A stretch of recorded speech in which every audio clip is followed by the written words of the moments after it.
I will show you my favorite signature trick. This is not me doing it.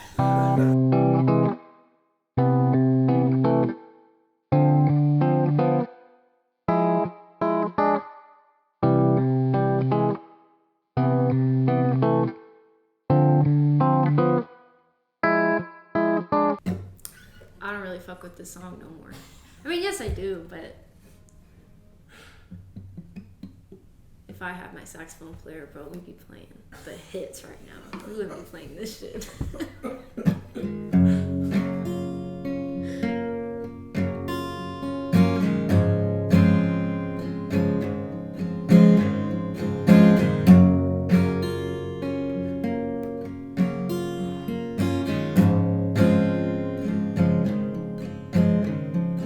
You said you can't change your haircut, but it looks good anyway.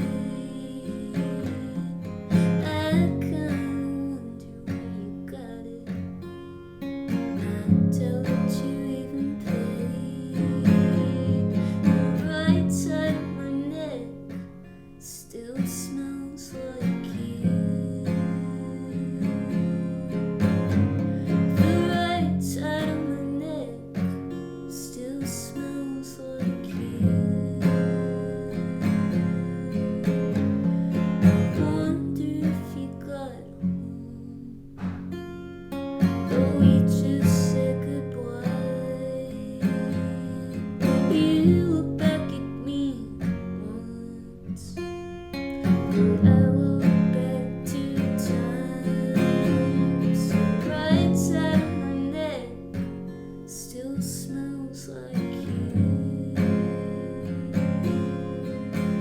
The right side of my neck still smells like you. The right side of my neck still smells like you. The right side of my neck still smells like you. The right side of my neck still smells like you. The right side of my neck still smells like you. The right side of my neck still smells like you. The earliest I remember playing at my 5th grade graduation. But I Wow. want to say middle school, but I know that I was playing before then. Uh-huh. But I probably wasn't writing songs until middle school, but I mean, they weren't like good. Yeah. But that's when I started writing songs for sure. And were you performing that when you were writing, or just writing in your room and shit? I would play at like this place where I took guitar lessons. I would play at their like recitals. Uh-huh. But it wasn't like a recital. It was kind of like where everybody writes and plays their songs that Yeah. they wrote. Yeah. But shit like that. Well, how old were you when you wrote your first song and you were like, yo, this is... Bro, I was in 6th grade. That shit was called I Hate That I Love You, bro. That shit was about my brother's friend. And then I remember my brother and his friends found out. And every time he came over, it'd be weird. It was like my brother's best friend. Yeah. And I thought I was in love with him. You thought. I thought I was. When did you write enough songs where you're just like, yo, I'm about to make a record and I want to fucking make music for the rest of my life?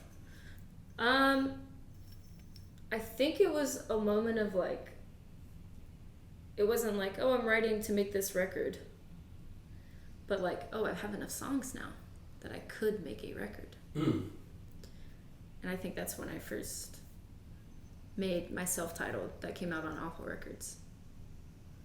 But So you just had enough songs and then you just put out those songs. yeah. But and how'd you get on Awful? I was just like naturally digested by them. Oh yeah? Like I was just like with Ethereal all the time. That was like my best friend. And then that's when I started hanging out with E-Humans. Mm-hmm. And then after a while, I think Fat was like, they kind of just like,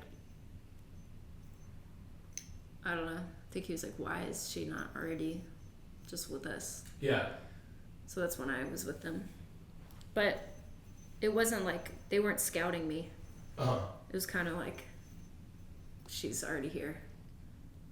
It wasn't mind-blowing that I was signed to Awful, but when we started hanging out, I was like, this is crazy. Because, like, I've just been, like, on YouTube watching all these people. Mm-hmm. Like, I remember the first time I saw Slug Christ walk in the door. I was like, I'm alone. I can't even talk to no friends. I'm, like, alone with Obi, who's, like, Ethereal, their best friend. I'd be like, that's fucking Slug Christ.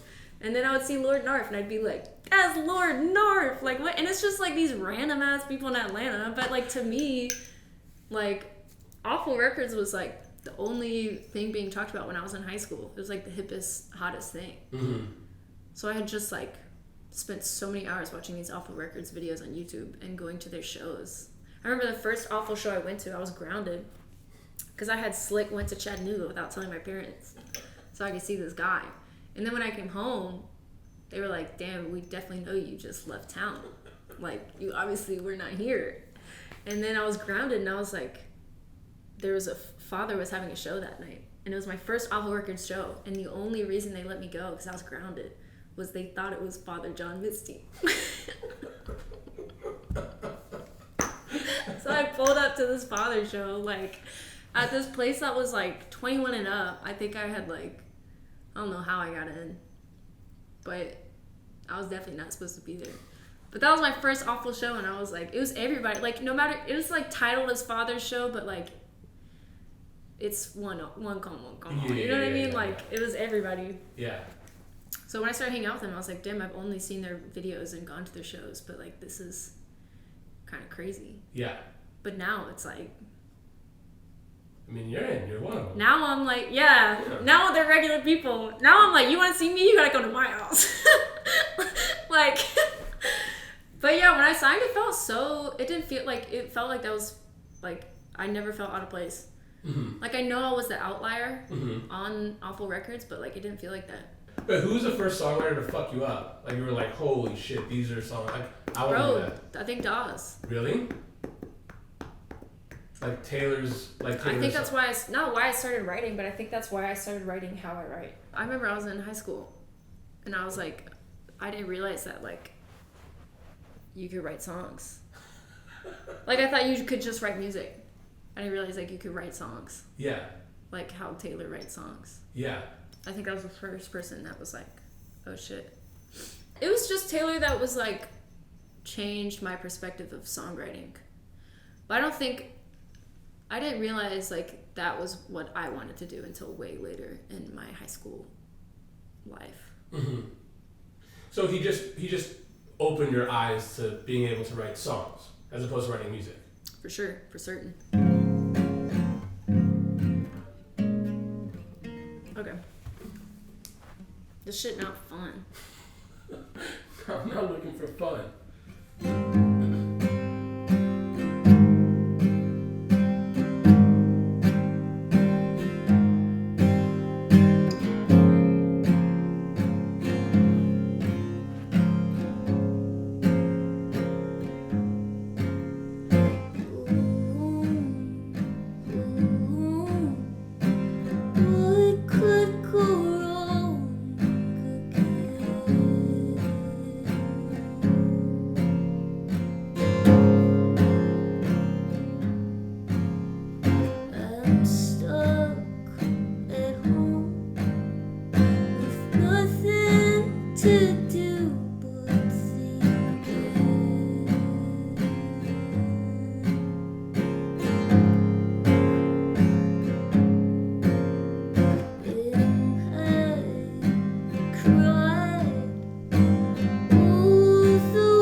Between us, but they have no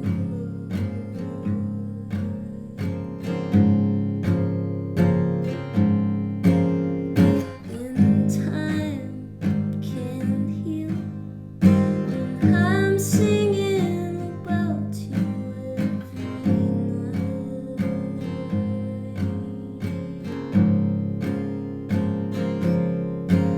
night. These songs are just as sad to sing as they were to write.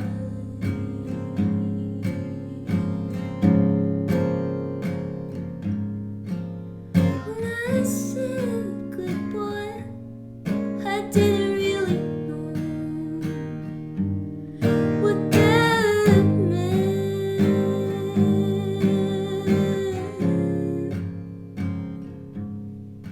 If I knew that then, I would have never left.